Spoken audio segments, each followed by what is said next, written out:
Hope was a poison for the broken. It was a sweet, insidious venom that promised warmth, only to leave a deeper, more profound chill in its wake. For those who had nothing, the memory of hope was the cruelest ghost, a phantom limb that ached with a loss that was never a possession to begin with. Alara knew this truth in her bones, in the marrow that had grown cold with years of rejection. She had been born without a wolf, an omega aberration in a world defined by the beast within. A dud. A hollow shell where a soul was meant to be. Her pack, the Silverwood pack, had made sure she never forgot it. They had carved the lesson into her skin with their scorn and etched it upon her heart with their abandonment. Now she was nothing. No pack, no wolf, no hope. Just the biting wind and the gnawing hunger in her belly as she scavenged at the frozen edge of the territory she was no longer welcome in. The snow was a shroud, blanketing a dead world in pristine white. It clung to the bare branches of the skeletal trees and crunched under her worn boots with a sound like breaking bones. Each breath was a shard of ice in her lungs. Winter in the Northern Territories was a merciless god, and she was its most pathetic supplicant. She clutched the thin fabric of her cloak tighter, a threadbare remnant of a life she barely remembered. The cold seeped through, relentless, a constant reminder of her isolation. Her gaze swept across the stark landscape, searching for anything, a snare with a trapped rabbit, a patch of winter roots the deer had missed. There was nothing. The forest was as empty as she was, her stomach twisted into a painful knot, a familiar agony she had learned to endure.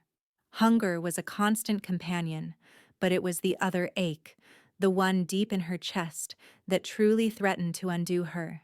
It was the ache of loneliness, a void so vast it threatened to swallow the very light from the sky. Back in the village, there would be fires burning. The scent of roasting meat would hang in the air, a tormenting perfume. The pack would be gathered in the great hall, their laughter echoing with the warmth of belonging. She could picture it so clearly, the flickering firelight on their faces, the easy camaraderie, the casual touches that spoke of connection and acceptance. Everything she was denied. Everything she would never have. They called her the ghost of Silverwood, a whisper on the wind. The children were told stories of the wolfless girl who haunted the edges of the forest, a cautionary tale against imperfection. She had seen their fear, the way they would scurry away if she came too close to the village perimeter. Their parents would pull them back, their faces tight with disgust, defect, omen, curse. The words had been stones thrown at her until she had built a wall around herself with them, but the stones had become her prison. Her fingers, numb and clumsy with cold, fumbled with a loose piece of bark on a skeletal birch. She peeled it away, hoping to find grubs beneath. Nothing, just frozen wood. A wave of despair so potent it made her dizzy washed over her. It would be so easy to simply lie down, to let the snow cover her, to let the cold take her into its final peaceful embrace, to stop fighting, to stop feeling. No. The word was a silent scream in her mind, a flicker of defiance in the frozen wasteland of her spirit.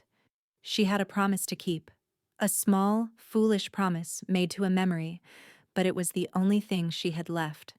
Her mother, before the pack's scorn had finally broken her, had told her, "You have a strong heart, Alara, stronger than any wolf. Never let them break it." Her heart did not feel strong. It felt like a fragile, frozen bird trapped in the cage of her ribs. But it was still beating. That had to count for something. She pushed herself back to her feet, her joints protesting with a dull ache. She would try the southern ridge. The snow was thinner there sometimes. She took a step, then another, her world shrinking to the singular focus of survival. Put one foot in front of the other, breathe in, breathe out, ignore the emptiness. She was so engrossed in her bleak task that she didn't hear them at first. The sound was muffled by the snow and the wind, the rhythmic thud of hooves, the creak of leather, the low murmur of voices. When she finally looked up, her heart seized in her chest. A procession. Not just any procession. The banner flapping in the wind was one she had only seen in drawings, a snarling black wolf's head against a field of silver. The Royal Guard. The Alpha King. Panic, cold and sharp, pierced through her haze of hunger and despair. To be seen by her former pack was a humiliation. To be seen by the king and his court was a death sentence. Unaffiliated wolves, especially Omegas, were often killed on sight. They were considered rogues, a threat to the rigid order of the packs. And a wolfless Omega? She was less than a rogue, she was an abomination. She scrambled for cover, diving behind a snow-dusted cluster of ancient pines, her body trembling uncontrollably. She pressed herself against the rough bark, trying to make herself small, invisible. She held her breath, praying they would pass without notice. The procession drew closer, a river of dark shapes against the white snow. Horses snorted, their breath pluming in the frigid air. The guards were massive, clad in dark furs and steel, their faces grim. They moved with a predatory grace that spoke of immense power. And in the center, on a war horse as black as a starless night, rode the king. King Theron. He was a legend, a myth, a warrior who had united the warring packs under a single banner through sheer, unrelenting force. Stories of his ferocity were told in hushed whispers around campfires. They said his growl could shake the mountains and his eyes could see into a wolf's soul. From her hiding place, she could see he was even larger than the legends claimed. His shoulders were broad enough to carry the weight of a kingdom, his posture radiating an aura of absolute command. Even from a distance, his presence was a physical force, a pressure against the air. She squeezed her eyes shut. Don't see me, please don't see me. But the wind, that cruel, indifferent force, chose that moment to shift. It swirled around her hiding place, carrying her scent, the scent of cold, of fear, of desperation, and something else, something uniquely her own, directly toward the king. If Alara's story is already pulling at your heart, show some love by hitting that like button. And drop a comment below. Do you think the Alpha King will spare her or destroy her? Let me know. The effect was instantaneous and devastating. King Theron went utterly still. His warhorse, sensing the change in its rider, stopped mid-stride, its ears pinned back. The entire procession ground to a halt.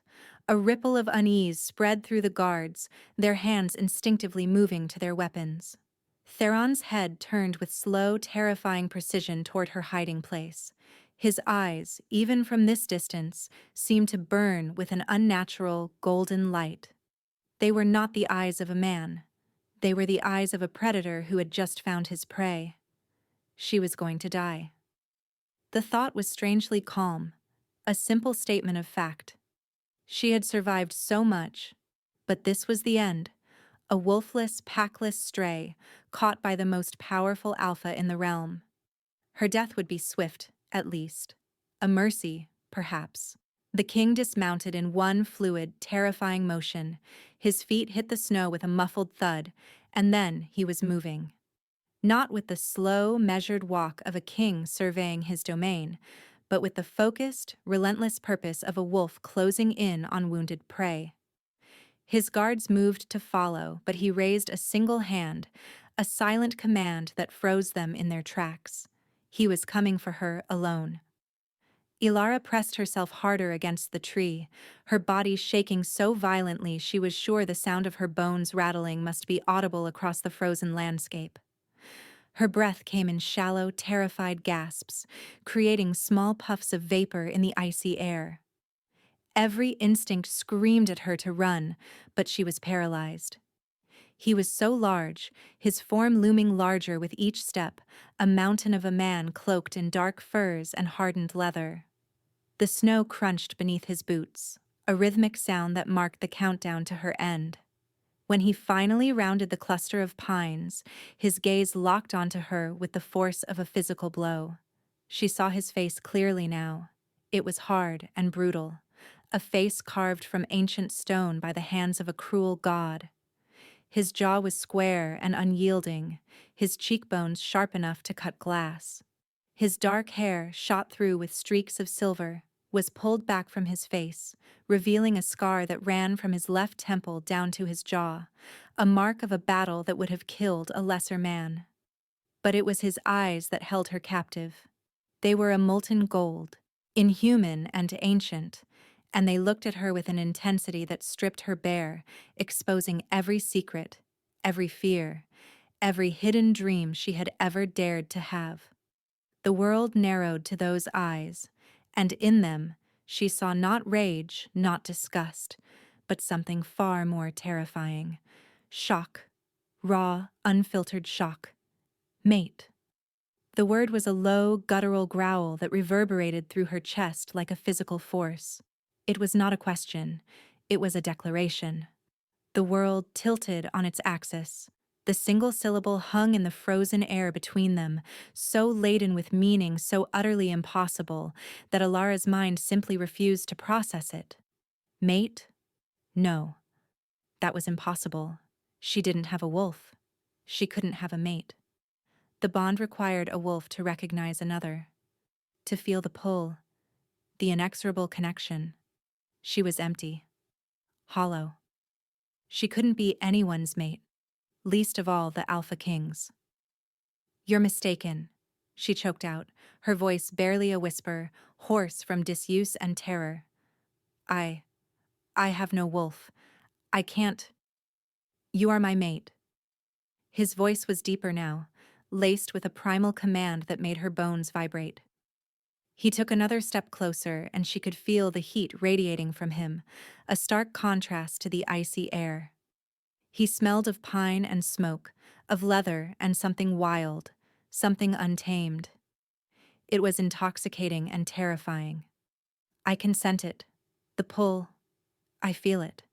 She stared at him, speechless. The legends had spoken of Theron's power, but they had never mentioned this, the raw, overwhelming presence that seemed to consume all the air around him. He was not just an alpha, he was a force of nature, a being of immense primal power barely contained within a mortal frame, and he was saying she was his mate. "There must be some mistake," she whispered, shaking her head, her tangled hair falling across her face. "I'm nothing. I'm wolfless. You are mine." The declaration was absolute, brooking no argument. His gaze softened fractionally, and for a fleeting moment she saw something beneath the hard, predatory exterior. A flicker of confusion? Vulnerability? It was gone as quickly as it appeared, replaced once more by the unyielding command. "What is your name?" "Ilara," she breathed, the name a fragile offering. "Ilara of no pack." His jaw tightened at that, a muscle jumping beneath the scarred skin. "Ilara," he repeated, the name a low rumble on his tongue, as if he were tasting it, claiming it. "You are Ilara of the royal pack now. You are under my protection. My claim." The words were a brand, searing themselves into her consciousness. Protection, claim, mine. They were words that should have filled her with joy, with the overwhelming relief of finally belonging. But all she felt was a terrifying, suffocating pressure. This was not salvation. This was a cage, albeit one gilded with unimaginable power. "I don't understand," she said, her voice cracking. "How can I be your mate? I have no wolf. The bond, it doesn't work that way." "It does," he said, his eyes never leaving hers. "Because it has." He reached out, and she flinched, but he didn't stop. His hand, large and rough with calluses, cupped her face with a gentleness that was utterly at odds with his brutal appearance. His thumb brushed across her cheekbone, wiping away a smudge of dirt. The touch sent a jolt of electricity through her, a sensation so intense it stole her breath. Her body, starved for warmth and touch, instinctively leaned into his hand, a betrayal of her own terror. "You're freezing," he said, his voice holding a note of accusation, as if the very idea of her suffering was a personal affront to him. "How long have you been out here alone?" I I don't know," she admitted, her voice small. "Weeks? Months, maybe? Time? It doesn't matter much when you're trying to survive." His eyes flashed with something dark and dangerous. "Your pack," he said, the words a low growl. "They cast you out?" She nodded, unable to speak past the lump forming in her throat. "They called me a curse, a defect, because I have no wolf." The muscle in his jaw tightened again, and she saw a flicker of rage in his golden eyes, a barely contained fury that made the very air around them crackle with tension. "They are fools," he said, the words clipped and hard, "and they will answer for this cruelty. The Alpha King just claimed her as his mate. Are you feeling the intensity? Smash that like button if you're invested in this story, and comment your thoughts. Do you think this bond is real, or is there something darker at play?" Before she could respond, before she could even process the terrifying implication of his words, he turned his head and called out, his voice carrying across the snow with the force of a command that could shake mountains. "Gregor!" A man, almost as large as the king himself, stepped forward from the procession. He was older, his face weathered and scarred, his hair a steely gray. His eyes were sharp and assessing, the eyes of a warrior who had seen countless battles. He approached with a deference that spoke of deep, unshakable loyalty. "My king," he said, his voice a gravelly baritone. "This is Alara," Theron said, his hand still resting possessively on her face. "She is my mate. She is to be treated with the utmost respect and care. Anyone who shows her disrespect will answer to me personally. Is that understood?" Gregor's eyes widened fractionally, the only outward sign of his shock. His gaze flicked to Alara, taking in her threadbare cloak, her hollow cheeks, her terrified eyes. Then, with a slow, deliberate movement, he inclined his head in a deep, respectful bow. "Yes, my king. As you command. Welcome, Lady Alara. It is an honor to serve you." The formal words, spoken with such genuine respect, were almost more than she could bear. Tears pricked at her eyes, threatening to spill over. She was not used to kindness. She was not used to being seen as anything other than an abomination. "Bring a cloak," Theron commanded, "and prepare a carriage. She is too weak to ride." Gregor nodded and moved swiftly back to the procession. Within moments, a thick fur-lined cloak was brought forward. Theron took it and, with surprising gentleness, draped it around her shoulders. The warmth was immediate and overwhelming. She pulled it tighter, a small sob escaping her lips. "Thank you," she whispered, the words inadequate but all she had. He studied her for a long moment, his golden eyes searching her face. "You will not thank me for saving you from a death you should never have faced," he said quietly. "You will accept it as your due. You are the Luna of this realm now. You will be treated as such." Luna. The title was impossible, a word from a dream she had never dared to dream. She opened her mouth to protest, to tell him again that it was a mistake, but the look in his eyes stopped her. There was no room for argument. He had decided, and the decision of the Alpha King was law. He bent down, and before she could react, he swept her up into his arms. She let out a startled gasp, her hands instinctively clutching at his broad shoulders. He held her easily, as if she weighed nothing, cradled against his chest. She could feel the steady, powerful beat of his heart beneath her ear. It was a sound that was both terrifying and strangely comforting. "I can walk?" she protested weakly, though her body, starved and exhausted, was already sinking into the warmth and strength of his hold. "You will not," he said simply. "Not when I am here."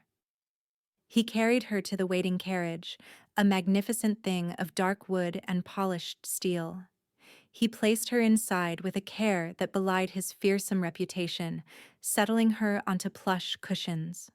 The interior was warm, a small brazier glowing softly in the corner.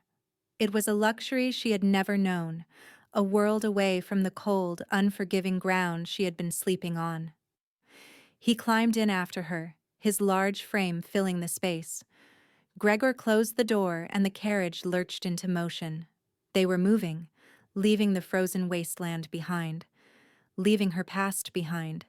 She looked at Theron, at the hard, unyielding lines of his face, at the ancient power that radiated from him.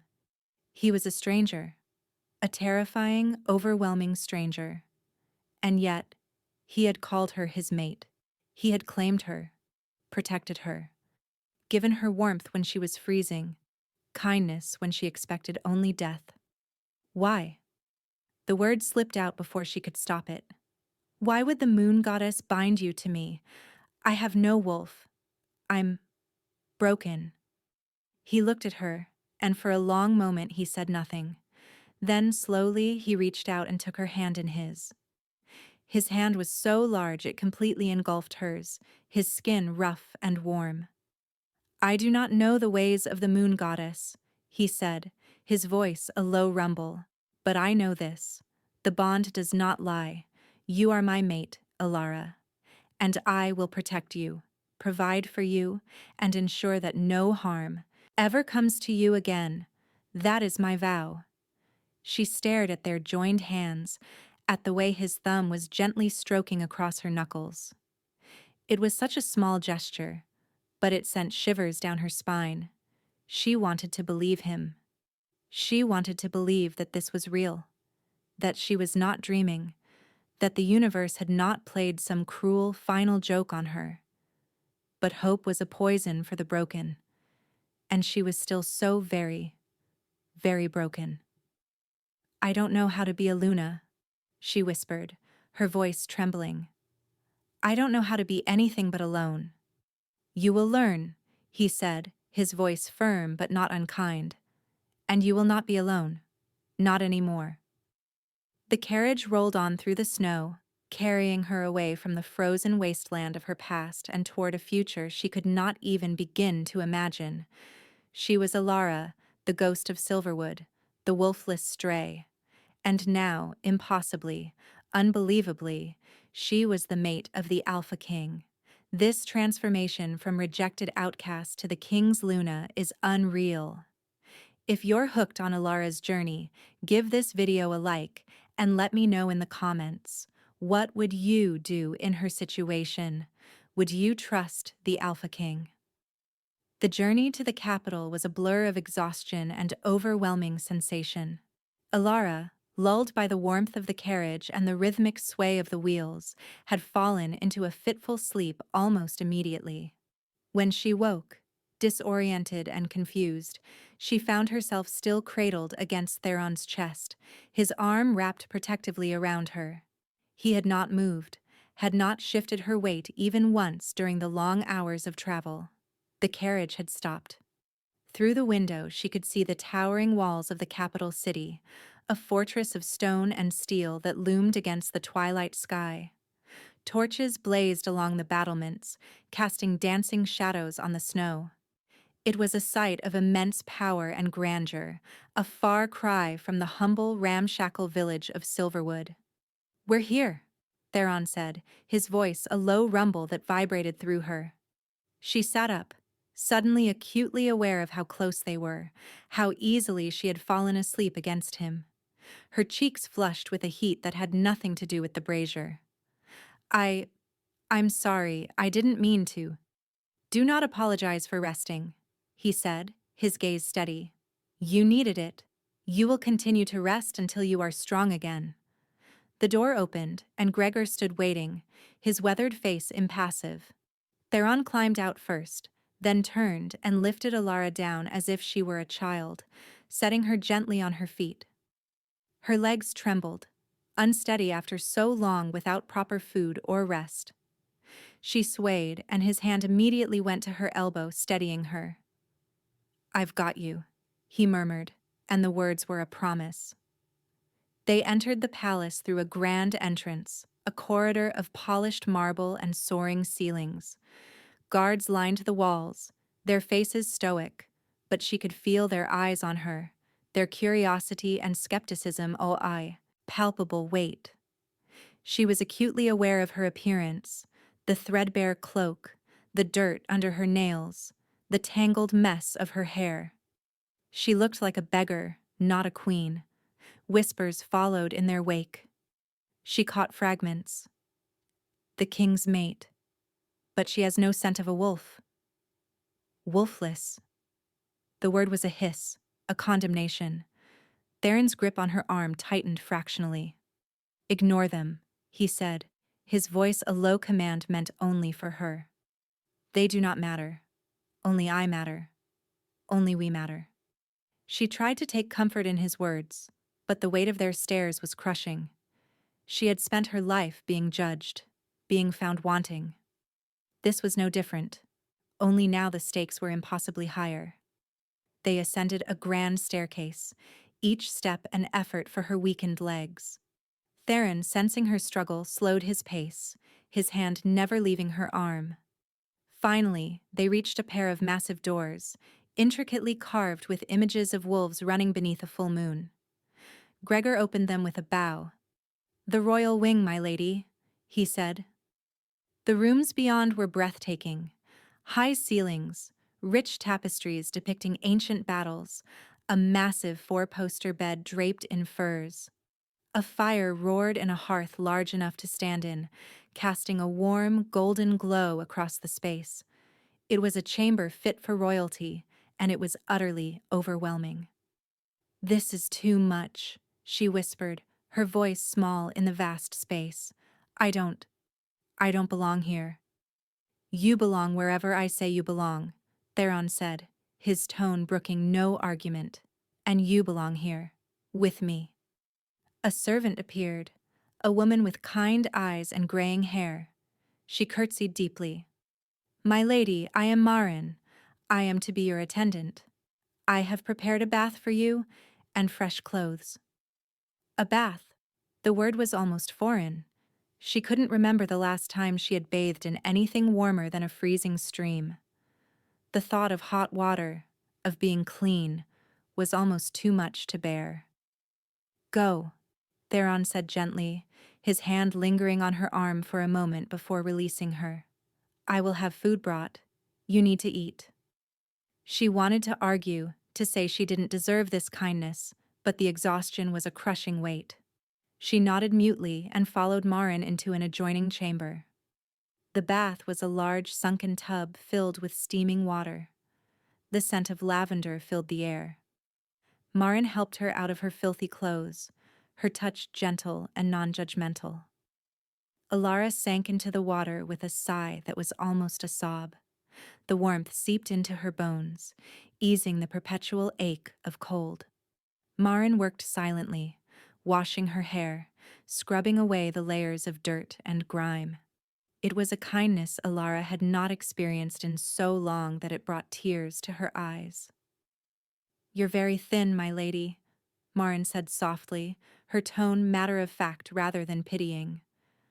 "We'll need to get some proper meals into you." "I don't understand," Alara whispered, her voice breaking. "Why is everyone being so kind?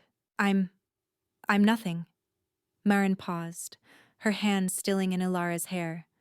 "You are the king's mate, my lady. That makes you everything." After the bath, Marin helped her into a soft, clean nightgown and a warm robe. Her hair, now clean and brushed, fell in damp waves down her back. She looked at herself in the mirror and barely recognized the reflection. The girl staring back was still too thin, still haunted, but there was a glimmer of something in her eyes that had not been there before. A fragile, tentative spark. She returned to the main chamber to find a table laden with food: roasted meat, fresh bread, steaming vegetables, and a bowl of rich stew. Her stomach cramped painfully at the sight, a sharp reminder of how long it had been since she had eaten a real meal. Theron was standing by the fire, his back to her, his posture rigid. He turned when she entered, and his gaze swept over her, taking in the clean clothes, the brushed hair. Something flickered in his golden eyes, something she couldn't quite name. "Eat," he said, his voice gruff. "All of it." She sat down at the table, her hands shaking as she reached for the bread. The first bite was heaven. The second brought tears to her eyes. She ate slowly, savoring each morsel, her body's hunger warring with the nausea that came from eating after so long without. Theron watched her, his gaze never wavering. It should have been uncomfortable, but strangely, it wasn't. There was something grounding about his presence, something that made her feel safe even amidst the overwhelming strangeness of it all. "Why did you claim me?" The question slipped out before she could stop it. She set down the bread, her appetite suddenly lost. "You don't even know me." He moved to the table, pulling out a chair and sitting down across from her. His gaze was intense, unyielding. "I claimed you because the bond told me to. Because the moment your scent reached me, every instinct I possess roared that you were mine. I do not understand it. I have lived for centuries, Alara. I have fought wars, ruled kingdoms, faced beasts that would make lesser men weep. But I have never felt this. This pull. This certainty." "Centuries?" she echoed, her eyes widening. "You're immortal?" "Not immortal," he said, "but long-lived. I am of the first wolves, the ancient bloodline. We age slowly. We are stronger, faster, more powerful than the common packs, and we are bound by the old magic, the magic of the moon goddess herself." The first wolves. She had heard the stories, the legends of the ancient alphas who had walked the earth when the world was young. They were myths, tales told to children, but the man sitting across from her was no myth. He was terrifyingly, overwhelmingly real. "I'm just me," she whispered. "I have no power, no wolf. I'm not worthy of this, of you." "Worthy?" He leaned forward, his gaze piercing. "You survived, Alara. You survived cruelty, abandonment, and starvation. You endured when any other would have given up. That is power. That is strength. Do not diminish yourself because you lack a beast. You possess something far rarer, a will that could not be broken." His words were a balm to wounds she didn't know she still carried. She wanted to believe him. She wanted to believe that she was more than the sum of her perceived defects. But a lifetime of rejection was not so easily erased. "I don't know how to be your mate," she said, her voice barely a whisper. "I don't know how to be anything but invisible." "Then we will learn together," he said, and the quiet certainty in his voice was more comforting than any grand declaration. "I have been alone for a very long time, Alara. I have ruled without a Luna, without a partner.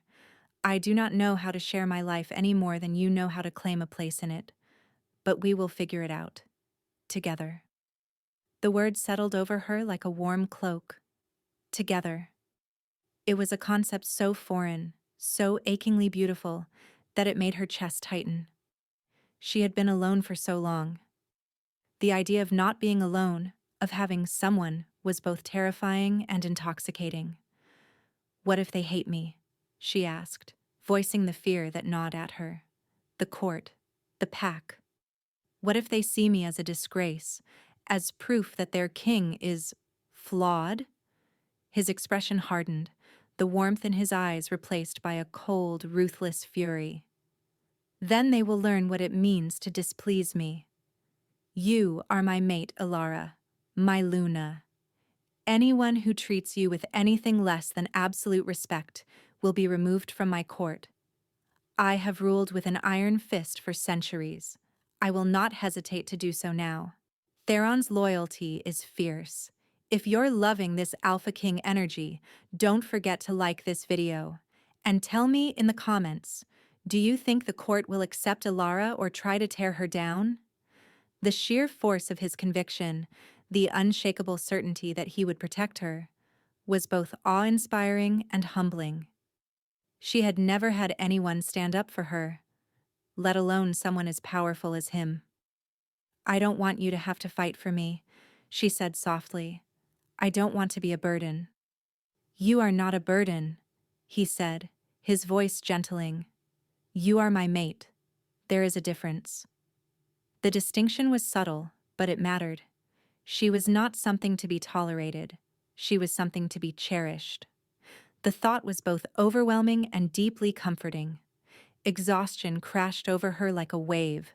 The warmth, the food, the sheer emotional weight of the day. It was all too much. Her eyelids drooped, her body swaying in the chair. Theron rose immediately, moving to her side. You need to rest, he said, his voice a low command. He lifted her effortlessly and carried her to the massive bed. He laid her down on the soft furs, pulling a thick blanket over her. She sank into the softness with a sigh, her body finally, blessedly, relaxing. Will you stay? The question was small, vulnerable, a plea she hadn't meant to voice. Looked at her for a long moment, and she saw a flicker of surprise in his eyes, followed by something softer.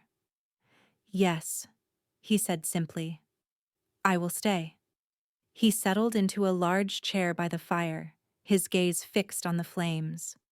She watched him through heavy eyelids. The sight of him, the strong, unyielding profile, the firelight casting shadows across his scarred face, strangely comforting. For the first time in as long as she could remember, she fell asleep, not with the gnawing fear of what the next day would bring, but with a fragile, tentative sense of safety. She was not alone. Not anymore. Alara finally has someone to protect her. If this story is giving you all the feels, hit that like button and comment below. What's your favorite moment so far? The days that followed were a whirlwind of overwhelming change. Alara was introduced to the palace, to the servants who now bowed when they saw her, to the endless corridors and grand halls. Marin was a constant, patient presence, teaching her the etiquette of court, helping her navigate the treacherous waters of palace politics. Theron, true to his word, was always near. He did not force his presence upon her, but he was a constant grounding force. He would join her for meals, his conversation gruff but not unkind. He would walk with her in the palace gardens, the snow-covered paths crunching beneath their feet. He was learning her, and she was learning him. She discovered that beneath the fearsome exterior, there was a man of surprising depth. He was intelligent, with a sharp mind that had navigated centuries of politics and war. He had a dry sense of humor that occasionally surfaced, catching her off guard and making her laugh, a sound she had not heard from herself in so long that it felt foreign. But there were shadows in him too, deep, ancient shadows. She would catch him staring into the fire, his expression distant, haunted by things she could not see. He carried the weight of his long, lonely reign like a physical burden. She began to understand that he was as much a prisoner of his power as she had been of her lack of it. The court, however, was a different matter entirely. The nobles who filled the palace were a collection of vipers, each one vying for position, for the king's favor. They treated her with a veneer of respect when Theron was present, but she could feel their disdain, their whispered doubts. She was wolfless. She was astray. She did not belong. The worst of them was a woman named Valerius, a high-ranking beta from a powerful family. She was beautiful in a cold, calculated way, with sharp features and eyes like chips of ice. She had clearly set her sights on Theron long before Alara's arrival, and the presence of a mate, especially one as unworthy as Alara, was a personal affront. "My lady," Valerius said one afternoon, her tone dripping with false sweetness. They were in one of the palace's sitting rooms, a gathering of court ladies Alara had been reluctantly dragged into. "I must confess, I am curious. How does one without a wolf manage to function as Luna? Surely the demands of leadership require a certain strength?" The implication was clear. Alara lacked that strength. The other women in the room fell silent, their eyes flicking between Alara and Valerius like spectators at a blood sport. Alara felt the familiar sting of shame, the old instinct to shrink, to disappear. But then she remembered Theron's words. "You survived. That is power." "I manage," Alara said quietly, her voice steady despite the tremor in her hands. "By doing what is necessary, just as I have always done." Valerius's smile was sharp. "How very pragmatic. But surely you must feel the burden of inadequacy. To be mated to the most powerful alpha in the realm, and yet to be so lacking?" The words were a blade, designed to cut deep. And they did. But Alara had survived worse than words. She had survived starvation, cold, and the utter rejection of everyone she had ever known. She would survive this too. "I am the king's mate," Alara said, her voice growing firmer. "He chose me. That is enough." Valerius's eyes flashed with anger, but before she could respond, the door opened. Theron entered, his presence filling the room like a physical force. The women immediately rose, curtsying deeply. His gaze swept across the room, taking in the tense atmosphere, the barely concealed hostility. His eyes narrowed. "Lady Valerius," he said, his voice a low, dangerous rumble. "I trust you are making my mate feel welcome?" Valerius's smile was saccharine. "Of course, my king. We were simply getting to know one another." "Good," Theron said, his tone making it clear that he did not believe her for a moment. "Then I am sure you will have no objection to ensuring that Lady Alara is treated with the utmost respect and deference, as is her due." The unspoken threat hung in the air. Valerius's smile faltered, but she inclined her head. "Of course, my king." Theron extended his hand to Alara. "Come, we have matters to attend to." She took his hand gratefully, allowing him to lead her from the room. The moment they were out of earshot, he stopped and turned to her, his gaze intense. "What did she say to you?" "Nothing I haven't heard before," Alara said, trying to keep her voice light. But he saw through the facade. His jaw tightened. "Alara." "She questioned my worthiness," Alara admitted quietly. "She implied that I am a burden, that I lack what is needed to be your Luna." A low growl rumbled in his chest, a sound of pure, unadulterated fury. "She will be dealt with." "No," Alara said quickly, placing a hand on his arm. The contact sent a jolt through her, a reminder of the bond that hummed between them. "Please. I don't want you to fight my battles for me. I need to learn to stand on my own." He looked at her for a long moment, and she saw the conflict in his eyes. He wanted to protect her, to crush anyone who dared to hurt her, but he also understood her need for agency, for the chance to prove herself. "Very well," he said finally, though his tone made it clear he was not happy about it. "But know this. If she crosses a line, if she threatens you in any way, I will not hesitate. You are my mate, my Luna, and I will not tolerate disrespect." She nodded, grateful for his understanding. They walked in silence for a while, the tension slowly easing. Finally, they reached the palace gardens. The snow had begun to melt, revealing patches of dark earth. The air was still cold, but there was a hint of warmth, a promise of spring. "I want to show you something," Theron said, leading her down a winding path.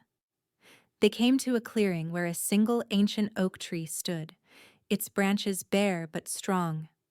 At its base was a stone marker, weathered and old. "This is where the first wolves made their pact with the moon goddess," he said, his voice reverent. "This tree has stood for millennia, a witness to our history." Alara reached out, her fingers brushing against the rough bark. She felt a faint pulse, a hum of ancient power. It was subtle, barely there, but it was real. "I can feel it," she whispered, her eyes widening. "I can feel something." Theron's gaze sharpened. "What do you feel?" "A heartbeat," she said, her voice filled with wonder. "The tree. It has a heartbeat. I can feel it." He stared at her, and for the first time she saw genuine surprise in his eyes. "That is unusual. Only those with a deep connection to the old magic can feel that. But you have no wolf." "I know," she said, her hand still resting on the bark. "But I feel it. It's faint, but it's there." Theron stepped closer, his hand covering hers on the tree. "Perhaps," he said slowly, "the moon goddess has given you a different kind of gift. Not a wolf, but a connection to the world itself, to the earth, the trees, the very essence of life." The idea was both beautiful and terrifying. She had spent her entire life believing she was empty, that she lacked something fundamental. But what if she wasn't empty? What if she simply had something different? "I don't know what it means," she said, her voice trembling. "Neither do I," he admitted. "But we will discover it together." He pulled her hand from the tree and held it between his own, his warmth chasing away the chill. "You are not broken, Alara. You are different. And there is power in difference." She looked up at him, at the fierce certainty in his eyes, and for the first time, she allowed herself to believe it. Perhaps she was not a curse. Perhaps she was simply something else. Alara discovering her unique power is everything. If you're as hyped as I am about this revelation, drop a like and comment your theories. What do you think her gift really is? The turning point came in the form of a small, broken boy. His name was Kale, and he was brought to the palace by a patrol that had found him wandering the forest, alone and terrified. He was an Omega pup, no more than 6 years old, and he had been abandoned by his pack for the same reason Alara had been rejected. He was sickly, weak, and deemed unworthy of resources. Alara heard of him through Marin, who mentioned in passing that the boy had been placed in the servants' quarters, awaiting a decision on what to do with him. The moment she heard, something inside her shifted. She knew that pain. She knew that abandonment. She found him huddled in a corner of a storage room, his small body shaking with fear. His clothes were little more than rags, his face smudged with dirt and tears. He looked up at her with wide, terrified eyes, and her heart broke.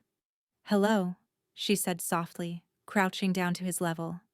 "My name is Alara. What's yours?" He stared at her, his lips trembling. "Kale," he whispered. "Kale," she repeated gently. "That's a strong name. Are you hungry, Kale?" He nodded mutely. She held out her hand. "Come with me. I'll get you some food. And then we can talk."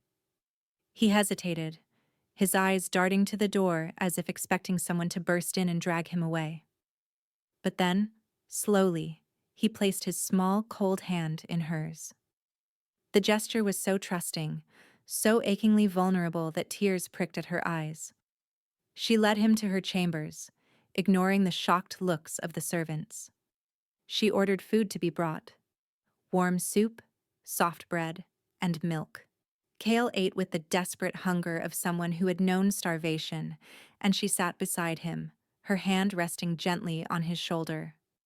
When he was finished, he looked at her with those wide, haunted eyes.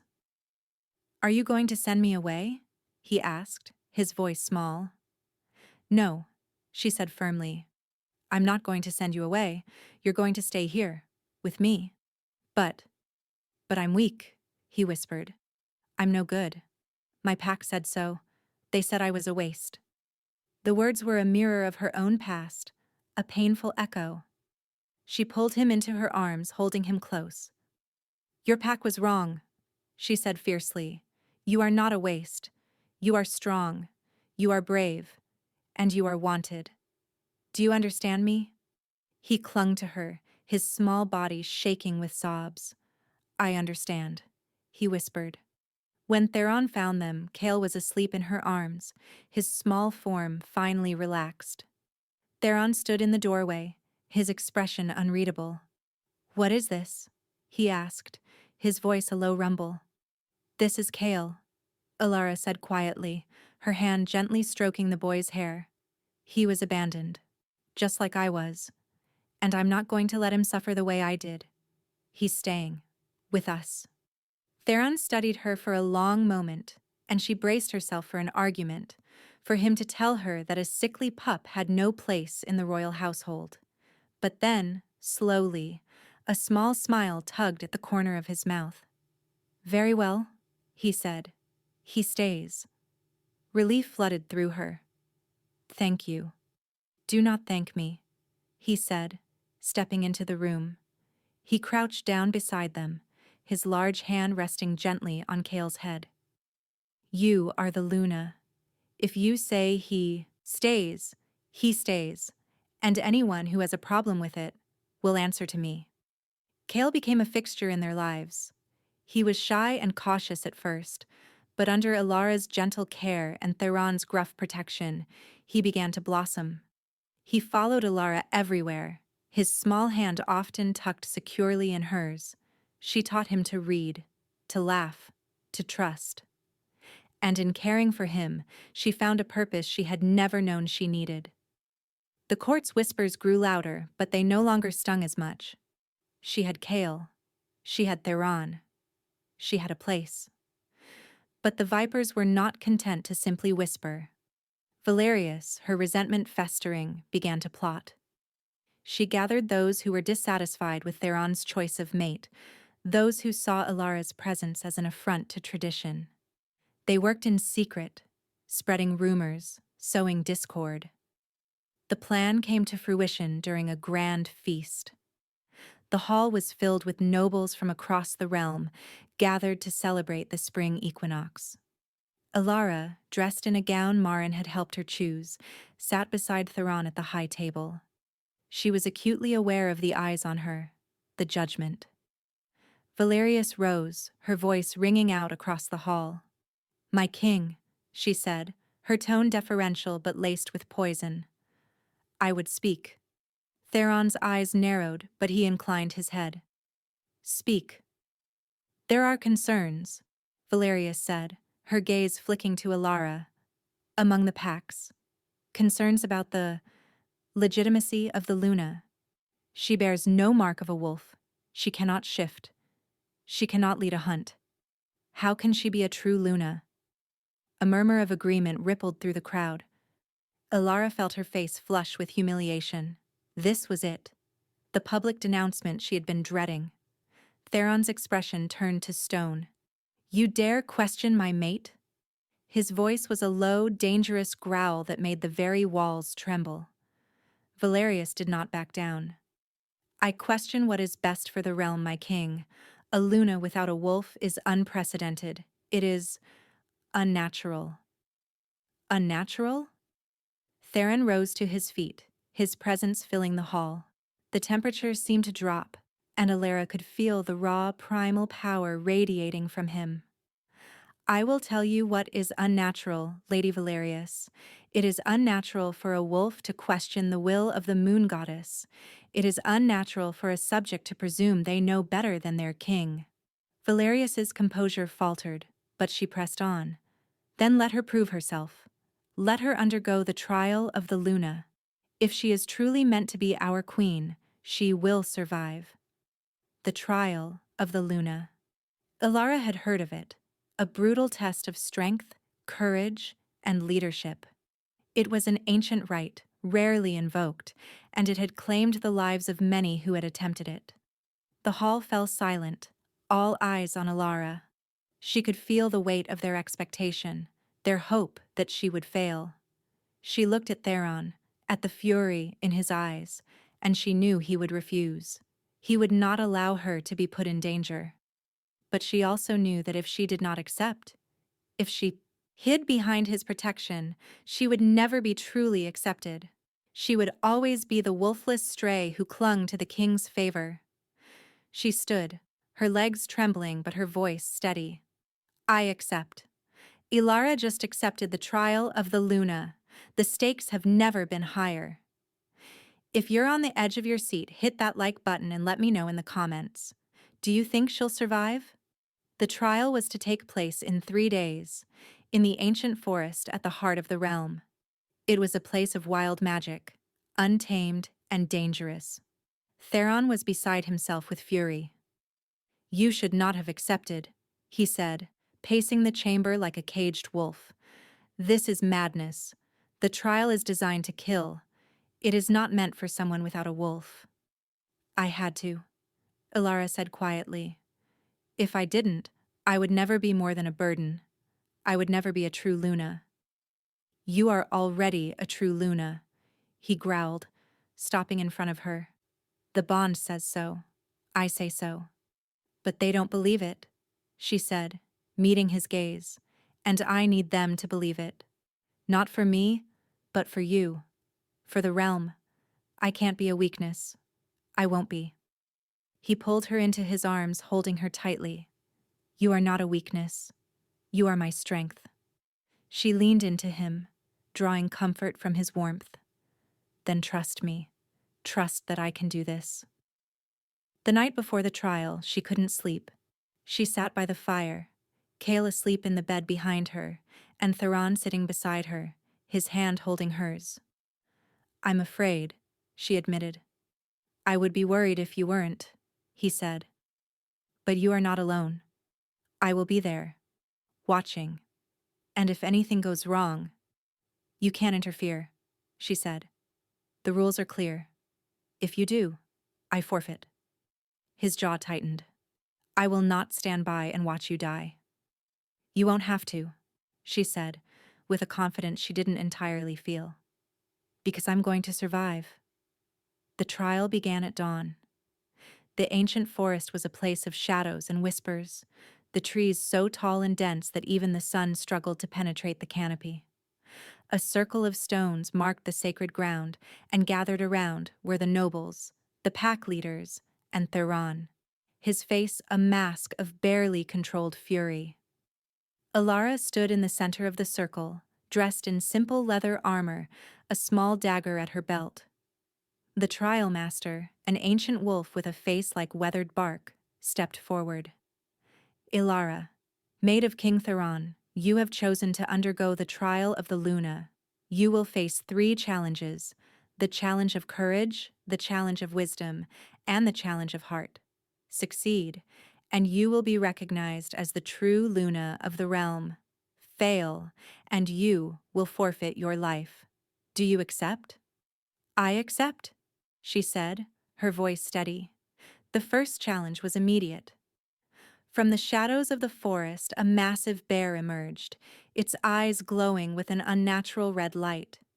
It was a beast of the old magic, summoned for the trial. It roared, a sound that shook the very ground. The challenge of courage, face the beast, do not run. Alara's heart hammered in her chest. She had no wolf, she had no strength, but she had survived, and she would survive this. The bear charged.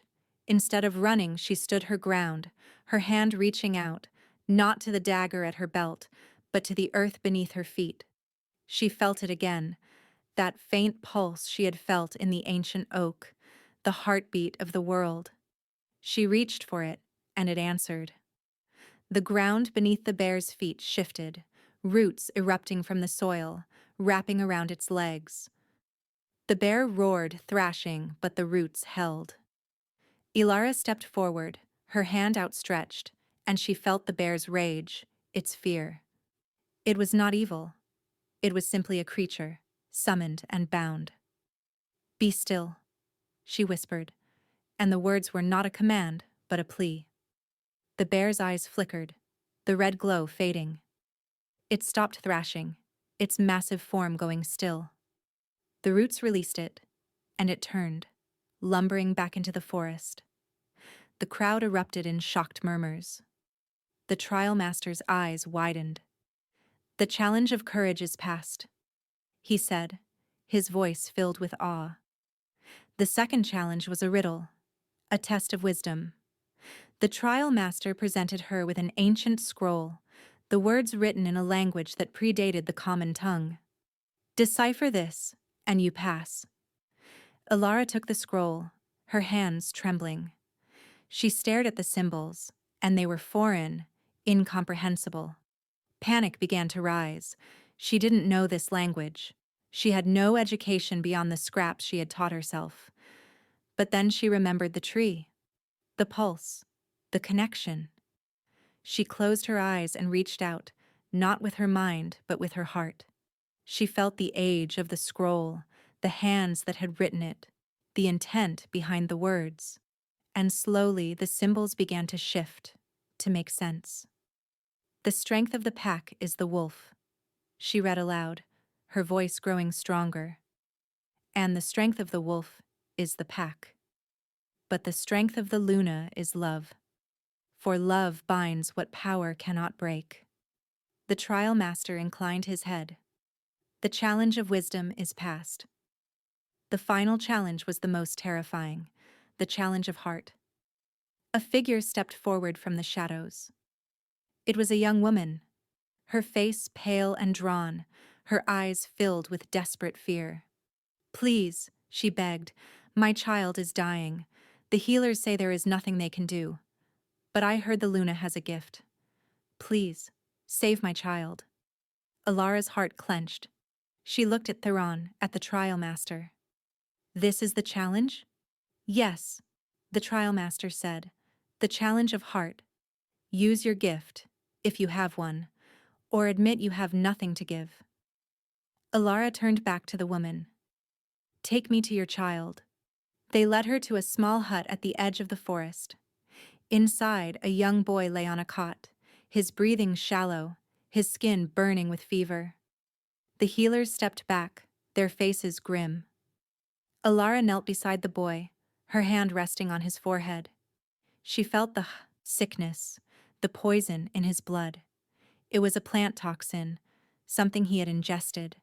She closed her eyes and reached out not to the boy, but to the earth. She felt the plants, the roots, the living things around her. And she asked, not commanded, asked. The earth answered.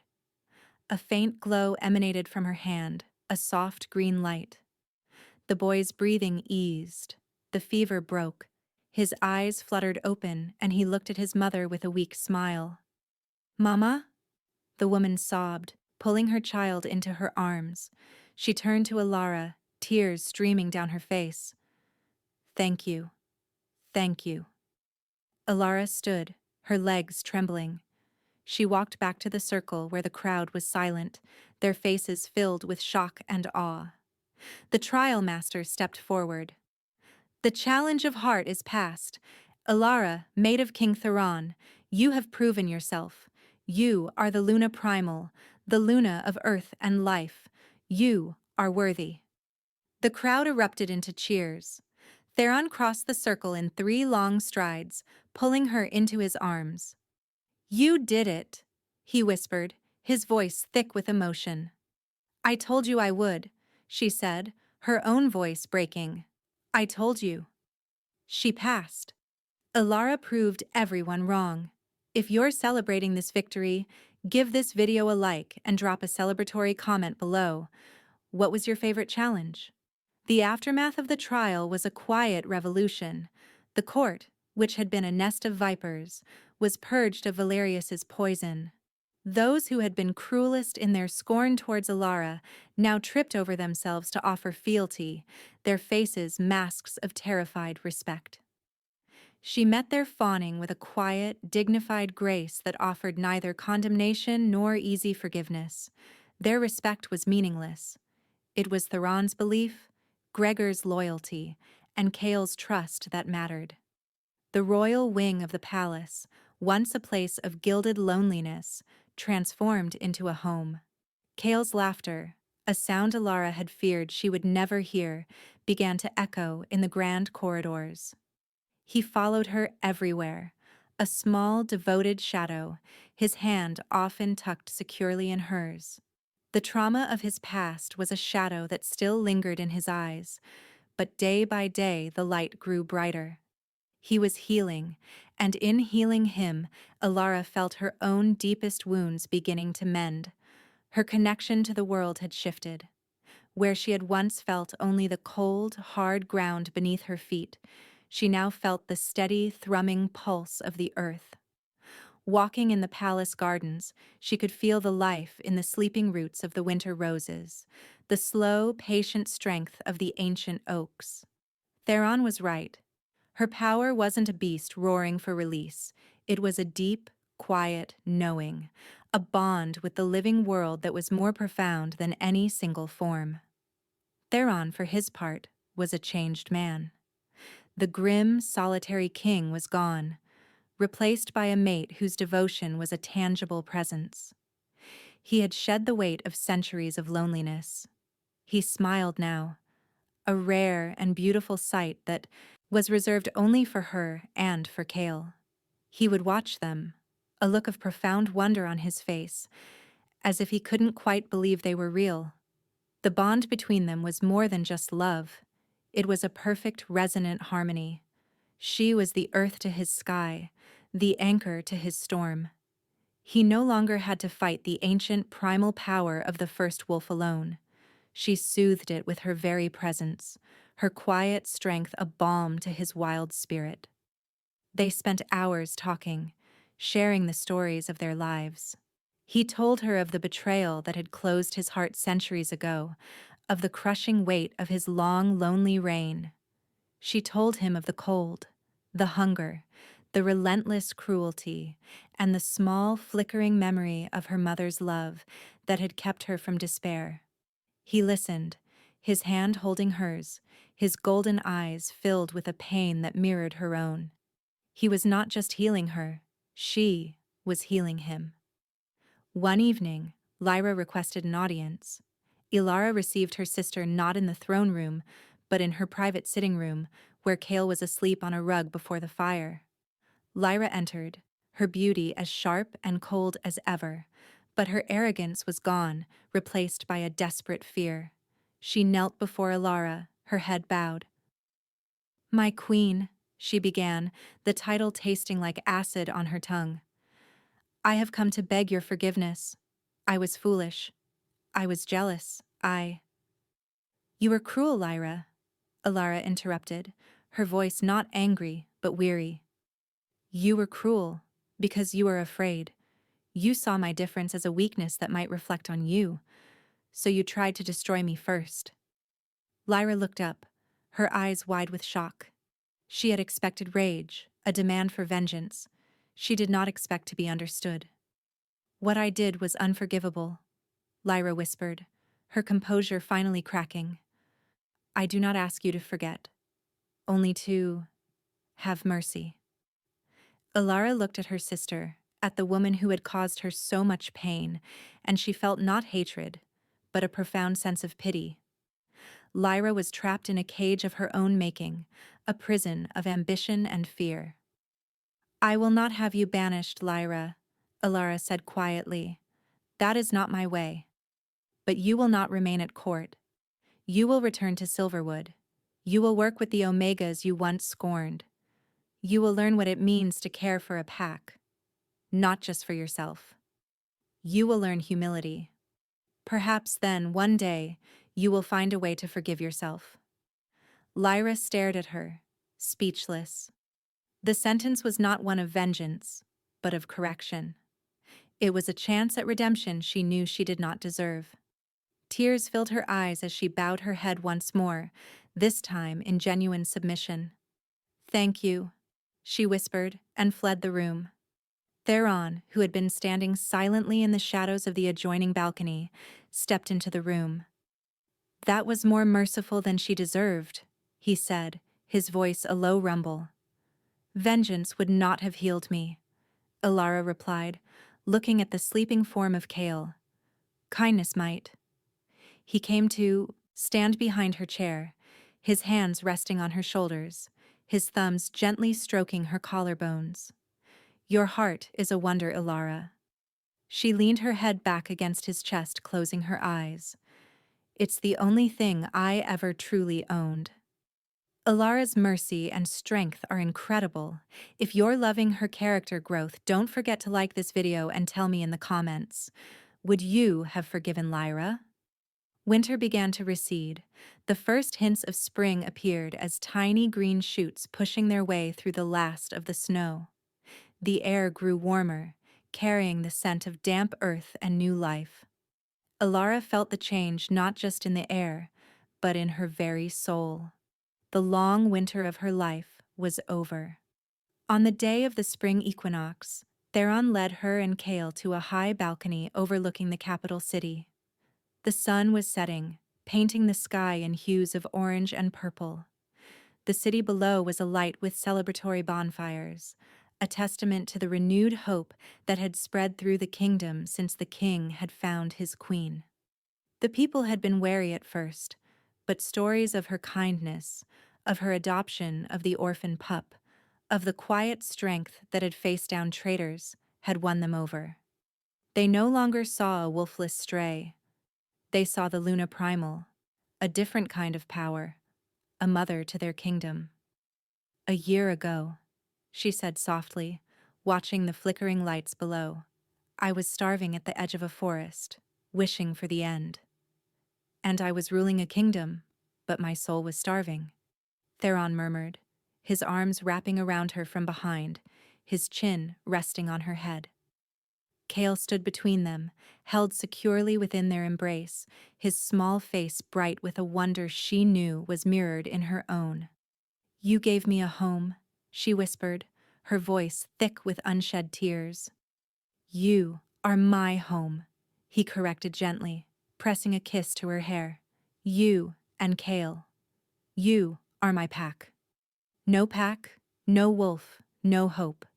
The words were a distant echo from another life, the mantra of a girl who no longer existed.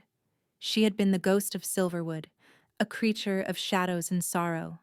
Now she was Alara, Luna Primal of the United Packs, mate to the Alpha King, mother to a lost boy who was now found. She had a pack. She had a family. And as she stood there, wrapped in the arms of her king, feeling the steady beat of his heart against her back and the warmth of the child held safely between them, she knew she had found something more powerful than any wolf. She had found a love that had seen her when she was invisible, that had called her beautiful when she felt broken, and that had transformed the deepest wound of her life into her greatest strength. The sun dipped below the horizon, and the first stars of evening pricked the velvet sky. The air was cool and sweet, with the promise of tomorrow.